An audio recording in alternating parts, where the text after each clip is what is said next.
Good evening and welcome to our last meeting of the month of August. It's hard to believe that it's September and school started and football is about to begin. So high school football has already begun.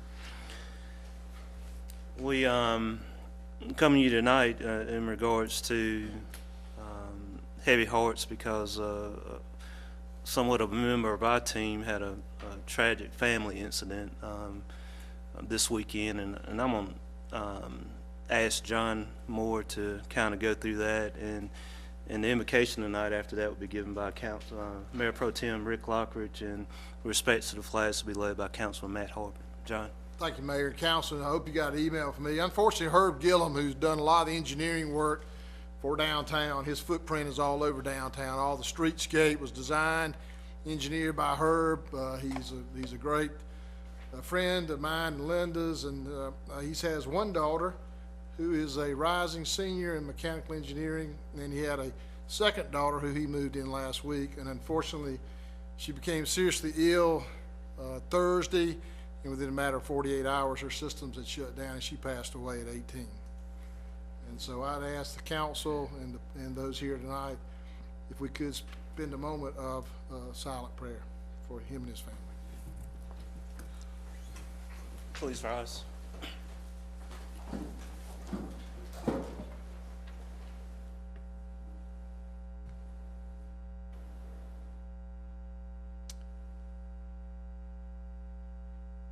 Our Heavenly Father, we come to you tonight heavy-hearted, knowing that this family is grieving, knowing that people are hurting. We ask you to bless the Gilliam family through this difficult time. We ask you to also take good care of each of the members of our families. Take good care of each of the members of our extended families. Continue to be with them through very difficult times and help them through whatever trials they might face. Continue to bless this country and help bring peace to this country and to places far away. Help our soldiers. Help the people here in Anderson who try to take good care of us. Continue to lead them so that they can always protect the people. Continue to help each member of our staff and each member of the city, and help them always remember that what we try to do for them is the best thing for them. So again, we thank you, God, for all that you've done. We thank you so much for all the many blessings that you give us. And we ask these many things in Jesus' name. Amen. I pledge allegiance to the flag of the United States of America and to the republic for which it stands, one nation, under God, indivisible, with liberty and justice for all.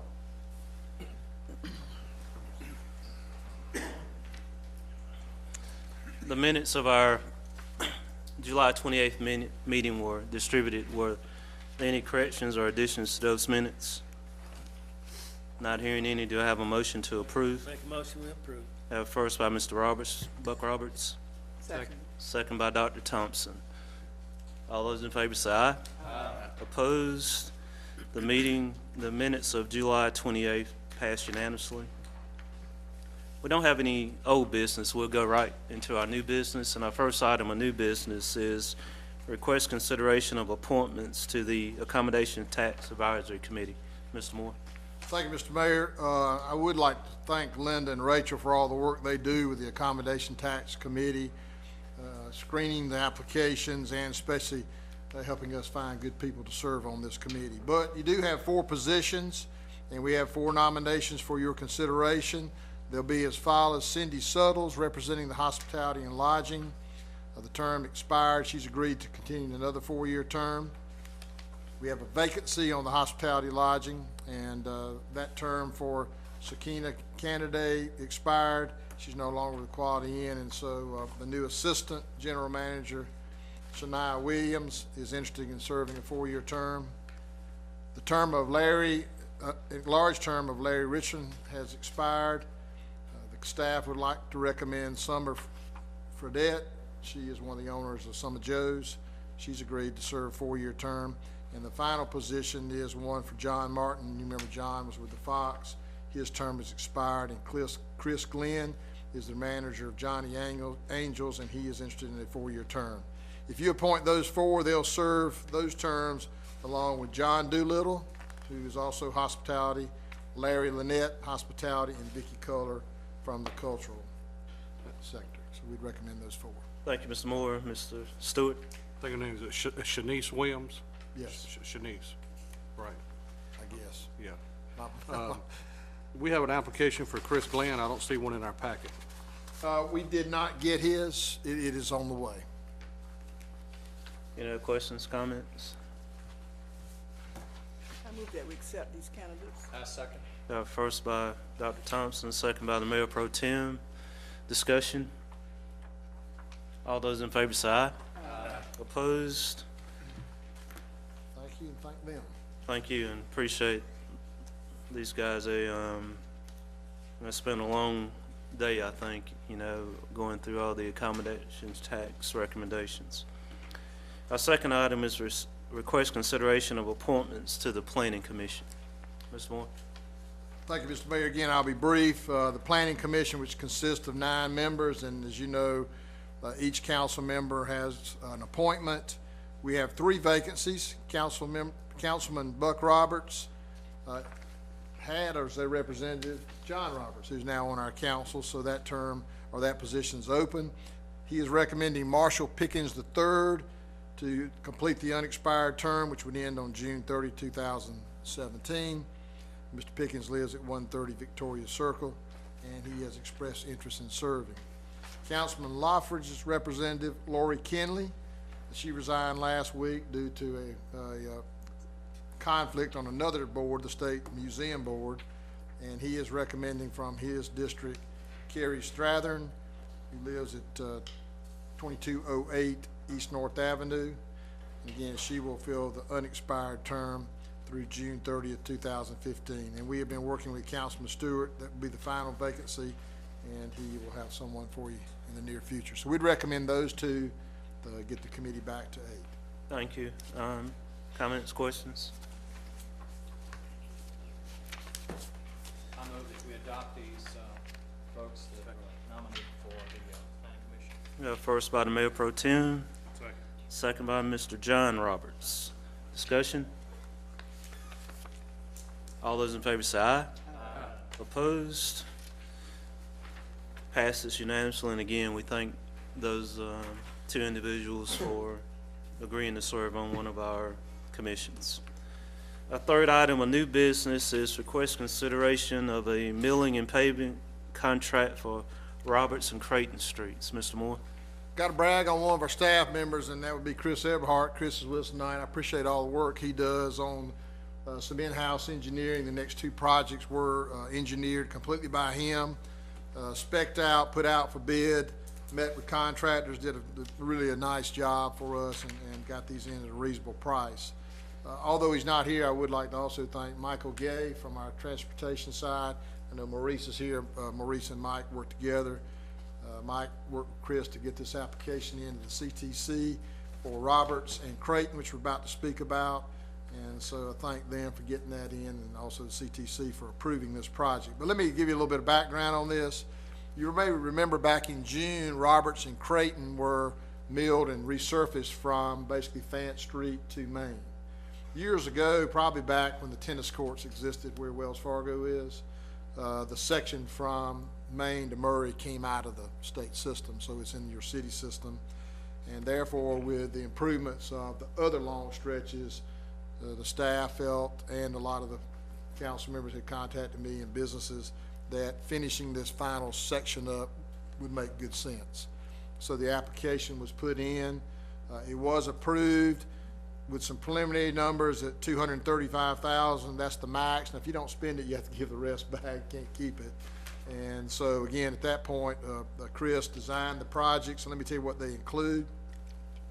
The final design on Roberts includes the removal of the parking spaces on the north side, that's near the truck toys of the street, and then there'll still be asphalt there, be treated. Also use the bike lane, which will eventually connect the rec centers to some other areas. And then there will be parking on the south side of Roberts near, there's a good number of spaces near Wells Fargo. And then as far as Crayton, pretty much what you see there now will go back with new asphalt, new striping for the parking on both sides. And I think those will tie in nicely. Those spaces often get used for major events at the rec center. So it ties in nicely with what you're doing with your upgrading of the centers.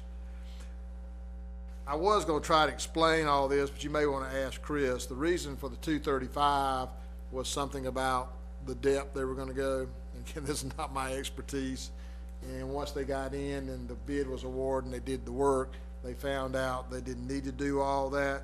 But rest assured that the CTC requires that the roads be reconstructed, in this case, to meet the county commercial road standards.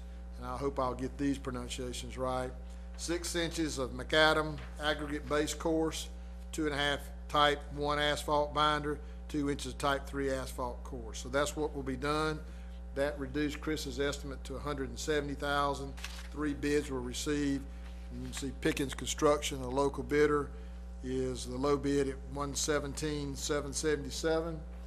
Chris has since met with them, reassured that their price is good and they can do the work. And if you award the bid tonight, they're going to start next week and be through by September 20th. So we'd recommend you award the low bid, $117,777, to Pickens Construction of Anderson, South Carolina. Again, Chris is here if you have any questions for him. Thank you. Ms. Stewart?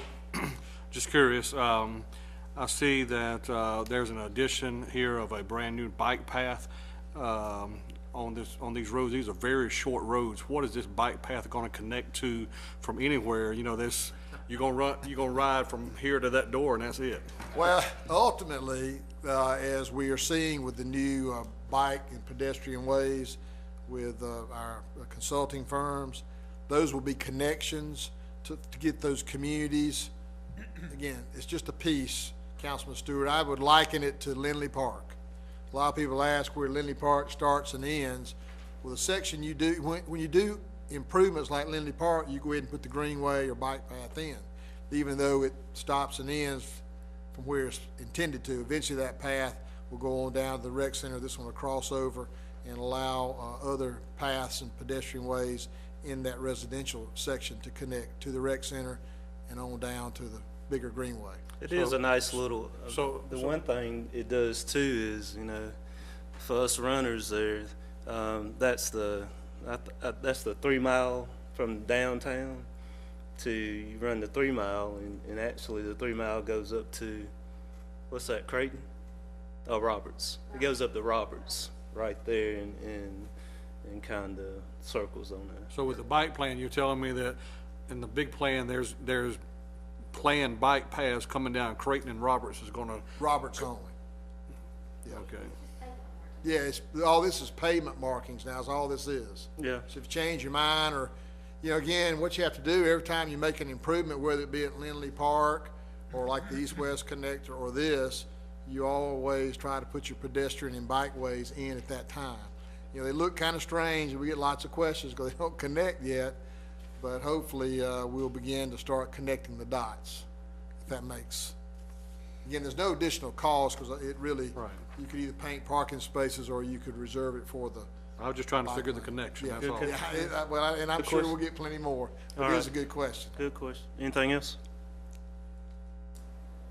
Make a motion that we approve it. First by Mr. Stewart, second by Mr. Buck Roberts. Discussion? All those in favor say aye. Aye. Opposed? That measure passes unanimously. Next up is another construction contract in regards to Canterbury Road Drainage Improvement Project. Mr. Moore? Thank you, Mr. Mayor. Again, thank Chris for doing this engineering work. This is one of the projects that was on your stormwater list. And this is actually 106 linear feet of 24-inch pipe and then 36-inch of other pipe and storm drainage and 6 catch basins, includes some clearing and grubbing, temporary erosion, grading, final site stabilization, sod and mulch for this area. It basically takes the water under Canterbury and on down to that creek is what it does. Again, Chris estimated this at $73,000. The bids went out. The low bid was $83,130. And again, the change from the estimate to the low bid was the cost of some additional clearing and grubbing and final site stabilization. It is funded in your stormwater for this current year. Again, $83,130 is a local bid from another Anderson company, Moats Construction. You see there were 3 other bids in addition. So we would recommend you award the low bid to Moats at $83,130. And again, if you have any questions, I'm sure Chris can answer those. He's met with the contractor, and in both of these cases, he did a detailed bid tabulation. And I would certainly, if you have any questions, let him answer those for you. I'll put it on the floor, make a motion, we approve the recommendation and award this bid to Moats. Second. First by Mr. Curvin, second by Mr. Roberts, Buck Roberts. Discussion? I have one question. Mr. Laughridge? What's grubbing? Here we go. That's tree roots. Okay. I even looked it up. Wikipedia, Mr. Stewart. And just a comment, do you know, I know the staff was working on, are we gonna be able to get anytime soon a compiled list of our storm drainage projects? Yes. We have one, and we'll get it out to you. And then we would like to meet with the Public Works Committee, kind of like we do on roads. We were going to do stormwater and roads at the same time, let the committees prioritize the projects. Usually do those in September, and then get ready to roll in the fall. Good. Anything else? Great. First and second. I had a first and second. You did. Call the question. All those in favor say aye. Aye. Opposed? That passes unanimously. And, you know, I think it's a good example of the city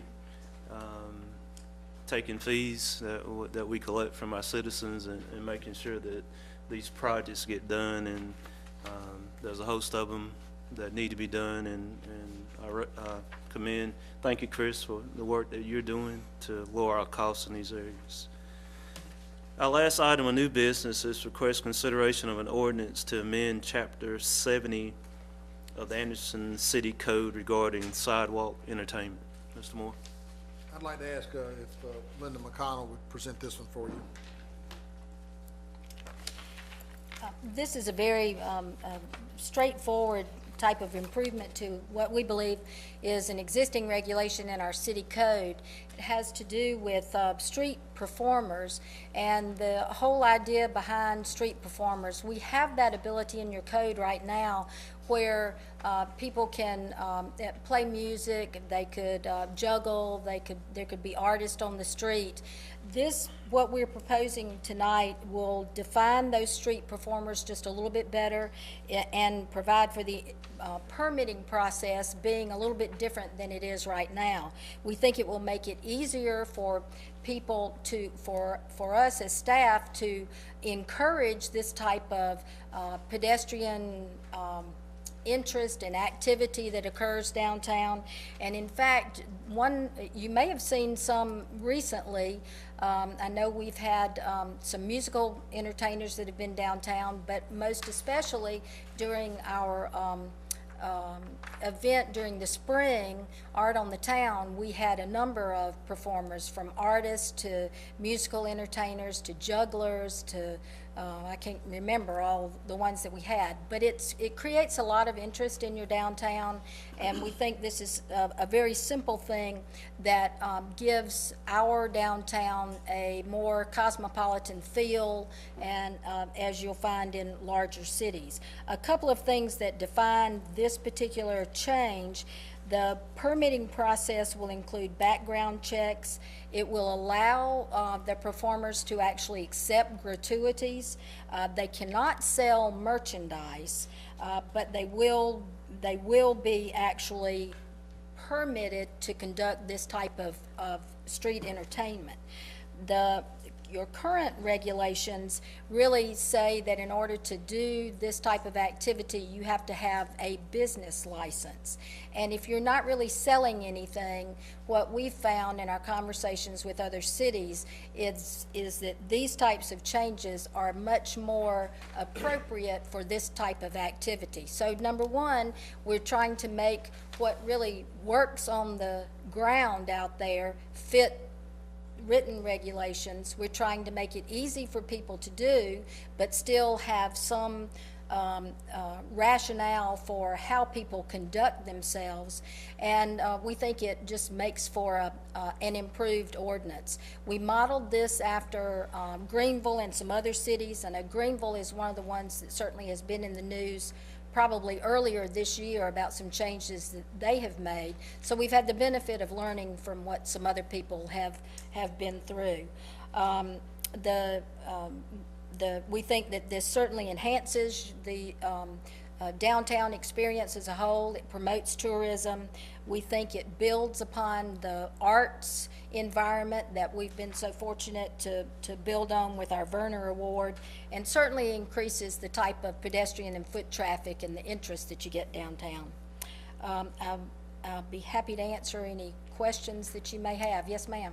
You mentioned they could accept gratuities. Tell me about that. Well, a lot of times you'll see in larger cities, you'll see perhaps somebody who's playing a violin or a saxophone or something, and they may, or a guitar, and they might have a top hat or their guitar case sitting on the ground next to them, and people can put tips or gratuities into that container as a way of saying, thank you, we enjoyed your performance. So that's really what that is about.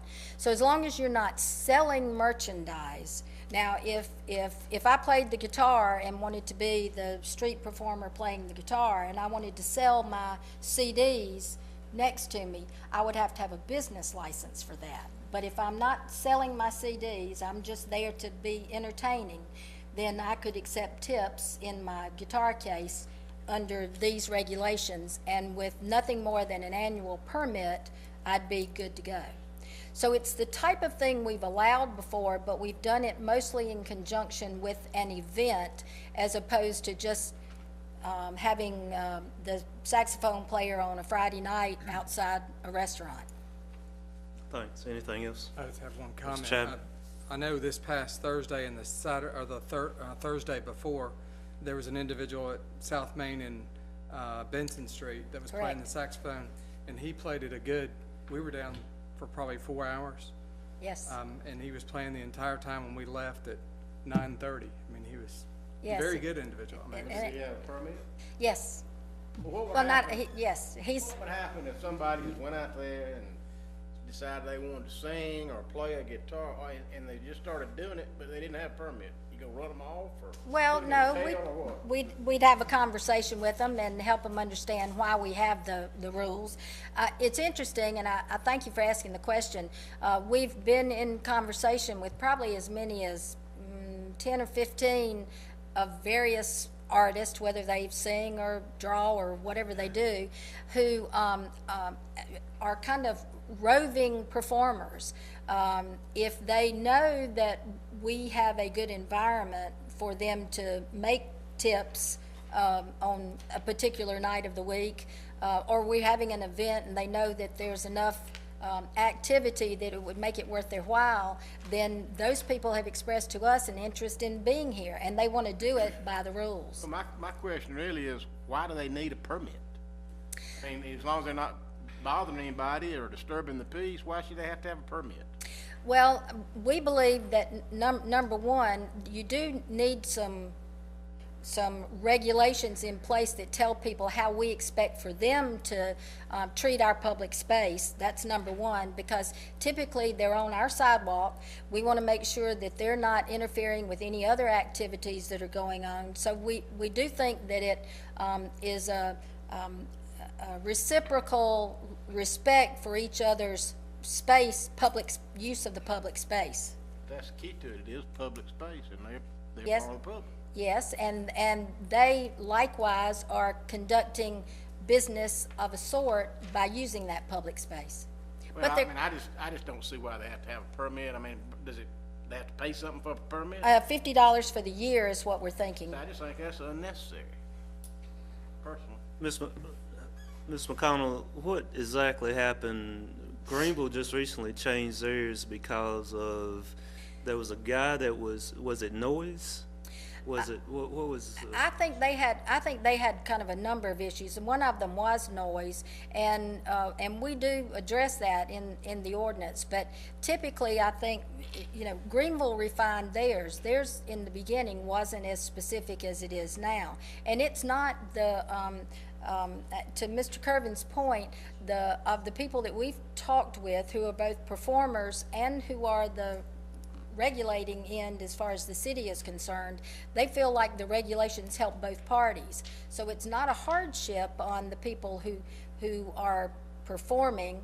It is a step to go through, but in many cases, instead of having the business license, they do this annual permit. So you're trading it off, and the performers come out better with the annual permit than they do with the business license, unless they're selling merchandise. Thank you, Mr. Roberts. Then Mr. Chapman. Linda, what if I was running a business, a restaurant or whatever, bar, and somebody shows up and they playing right in front of my business, then do I have any right to say, we don't want you here, you need to move down the street? Or? We do, the regulations do address that, so we do want, that's part of having your permit in the first place. There, like, for example, like you can't use megaphones, performances with sound amplification aren't really part of this. It also addresses, I think number 6 addresses that, obtain consent from a performer, the owner manager of the business. correct, and like in number 8, it addresses the hours of operation between 10 a.m. and 10 p.m. So we do try to put some meat into it that really does have that kind of mutual respect. But wouldn't all of those things, if it was a problem, fall under disturbing the peace?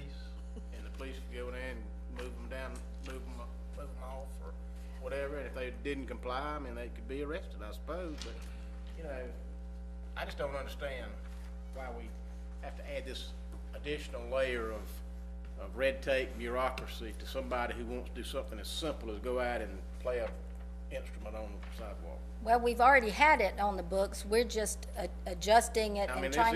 this is gonna be better, but it's still, we ought to think about doing away with it completely. And we ought to think about reducing the cost of it. I mean, what if you got somebody comes in for like, you're just passing through and he wants to do this for a week or two? I mean, do you have provision where he could get a $10 permit? Mr. Chapman?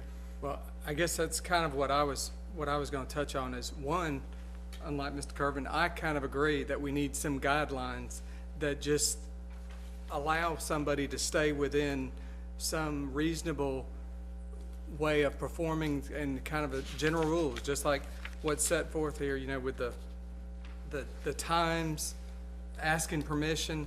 But I think like like a garage sale permit, the garage sale permit I think is what, $3, or it's something very cheap. Right. And it's meant to say, all right, here's your rules, you can do this, and there's no burden of cost to you other than a very simple price.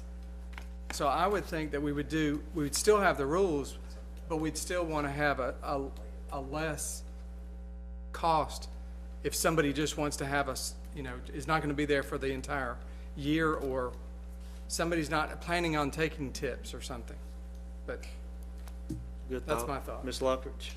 Got a couple of questions. Okay. What part of the city will be doing issuing permits? It will actually be issued out of your downtown development office. Okay. Second question is, you said that they would be doing a background check. Now, what are the limits of this background check? In other words, if somebody applies for a permit, they do a background check and they found out that he's arrested for armed robbery or something like that, what type of thing will limit this person from getting the permit? I might have to ask for Frankie's help on that one.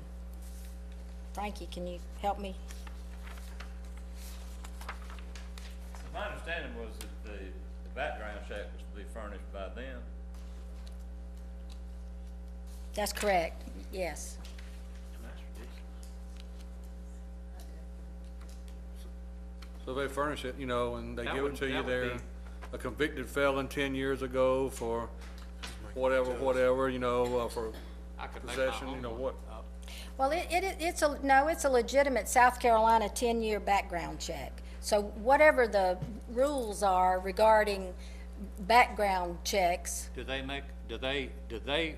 required to do the background check, or are we required to do the background check? no, And- they have to, that's part of the permit process where they have to, whoever is applying, their permit must include a photograph, the application fee, and that 10-year background Well, check. are we gonna start doing background checks on everybody who decides to walk down our sidewalk on Main Street? I mean, I just think this whole thing is getting kinda ridiculous.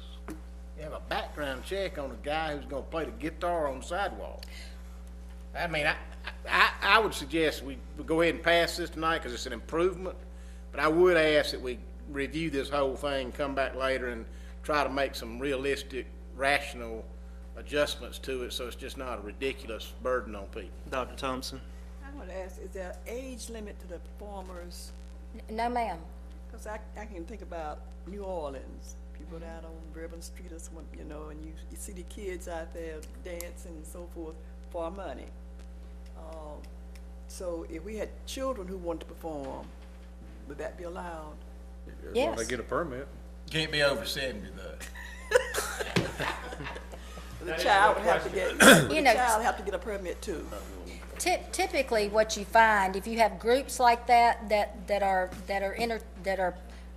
interested in being performers, most often we find that occurs during some type of an event where there's something else. And in a case like that, like for example, if we're putting Fresh Taste on, which comes in October, as part of, and there are performers as part of our event, that those young people would not be bound by these particular rules as individuals, but might be allowed during the event as part of our whole event activity. I do see this as a pretty good, regardless of what Steve thinks, a monitoring device. So that we don't just get anything wide open, you know, to people coming in and performing. I think it's not to restrict them, but it's a good monitoring device. And we might want to look at this whole thing again and see if we need to adjust anything. I don't think we've actually been flooded with people actually doing this, have we? I Well, we mean, just Well, started though. we- here and there, but. We are really trying to increase the interest because we think that it is one of the tools that builds upon more interest and more activity and more energy in your downtown Well, that's fine, environment. but I think you ought to make it easier instead of harder.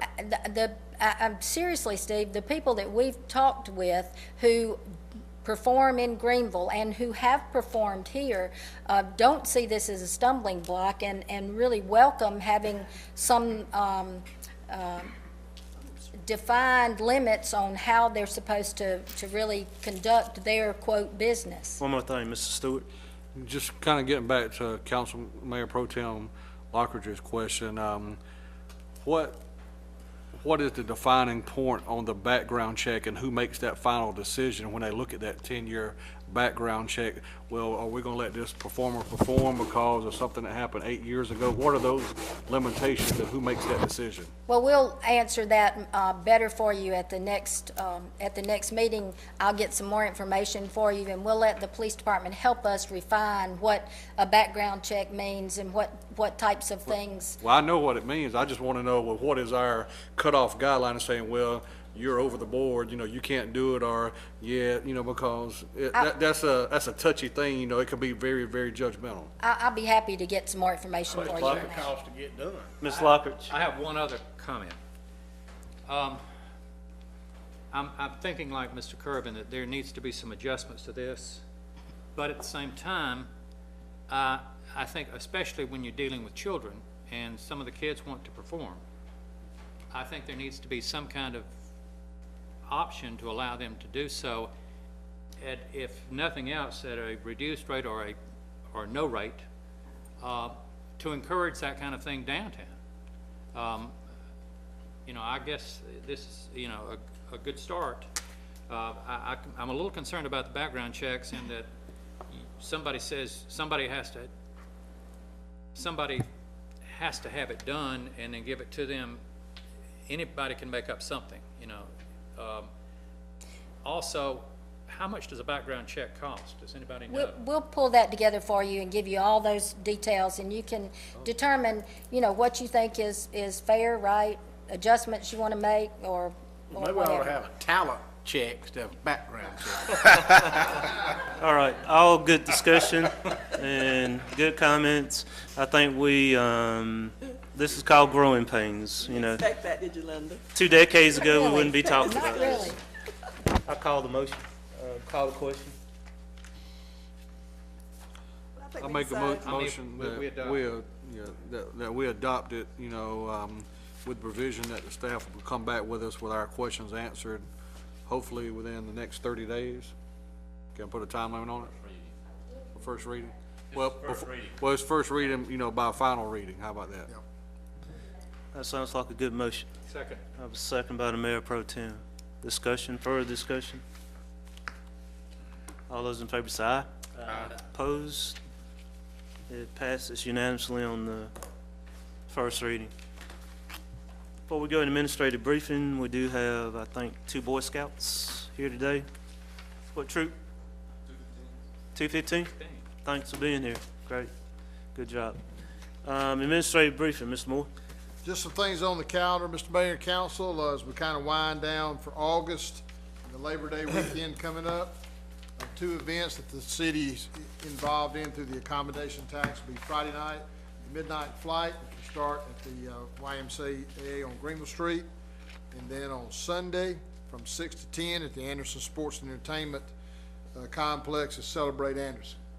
So those are 2 events that will be coming in for the Labor Day weekend. I would like for you to look over to September. A couple things, especially in that second week.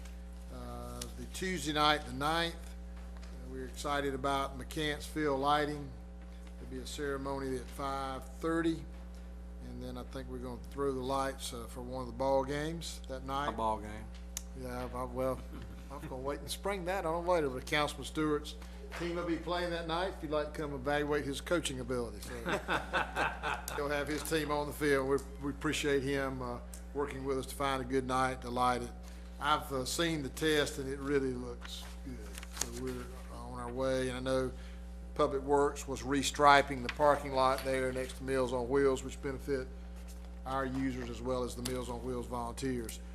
Now, if you really want a big night that night, after Councilman Stewart's game, you can come on up to Wren Park, and you can take in the movie night at Carolina Wren Park.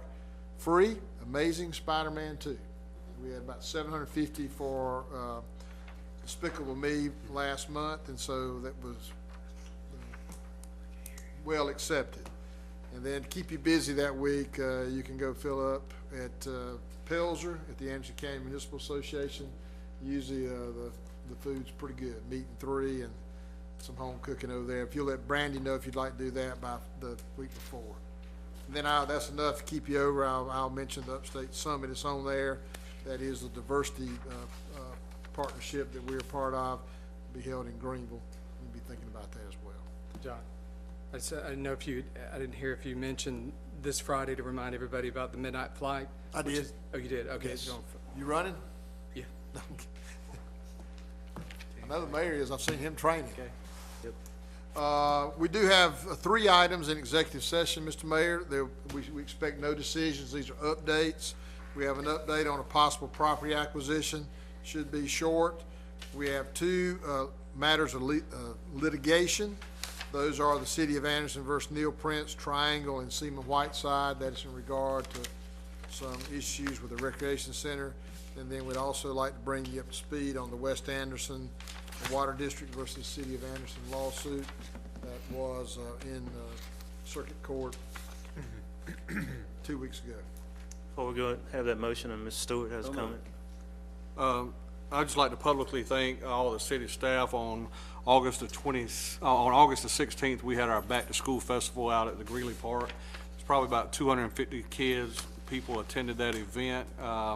Just really like to thank the Public Works Department, cemetery, police, fire, recreation, and always Brandy Greer, who does all the stuff behind the scenes for us. She does an excellent job putting together the flyers, but the event was very well received, and a lot of kids got a lot of book bags and school supplies. So again, just like to publicly thank all the city staff for all the help they did in making this event a success. I'd entertain a motion to go in executive session. Moved. First by the Mayor Pro Tem, second by Dr. Thompson. All those in favor say aye. Opposed? We stand in executive session.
Executive session. First by Mr. Stewart, second by Mr. Lockridge. All those in favor say aye.